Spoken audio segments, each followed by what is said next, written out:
अस्सलाम वालेकुम ज़ान वाला में खुश आमदीद। मेरे पास मोबाइल है नोकिया 106 और यह मैंने डेड हालत में रिसीव किया है। तो इसमें बहुत आसान सा मैंने फ़ॉल्ट को तलाश किया है, तो आइए देखते हैं। ये मोबाइल है और ये मैंने अच्छा खासा जूम किया हुआ है, आप ये फ़ोन देख सकते हैं।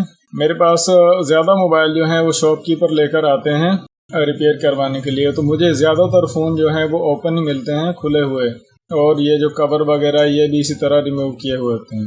तो मैंने इसको सप्लाई पर चेक किया तो इसका कोई रिस्पांस नहीं था। जब मैंने गौर से देखा तो आप यहाँ पर देखें कि आपको ये एक मोटी सी लाइन यहाँ पर नज़र आ रही है।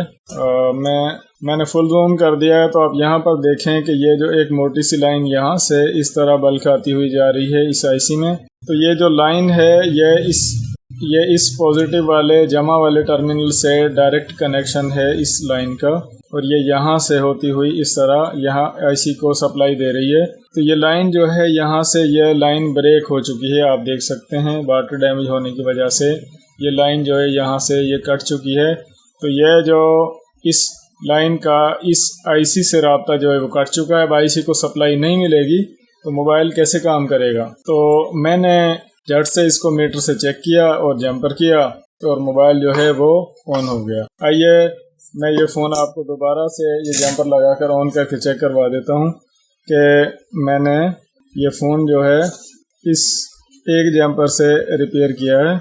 इसमें आपने इस लाइन को यहाँ पर एक कैपेसिटर लगा होता है जिसको मैंने रिमूव कर दिया है, और यहाँ से मैंने जंपर वायर को कट किया ताकि तो ये यहाँ से जंपर जो है वो लग चुका है।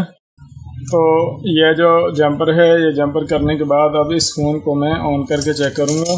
तो ये मेरे पास मोबाइल को ऑन करने के लिए है नोकिया बैटरी। तो मोबाइल को मैंने ऑन किया तो आप देखें कि मोबाइल जो है वो एक जंपर से रिपेयर होकर ऑन हो चुका है। काइंडली छोटी छोटी चीज़ों का ज़रूर ख्याल किया करें, कोई लाइन वगैरह या जिस तरह वाटर डैमेज फ़ोन हो तो एक दफ़ा उसको गौर से देख लिया करें। अपना ख्याल रखें। अल्लाह हाफ़िज़।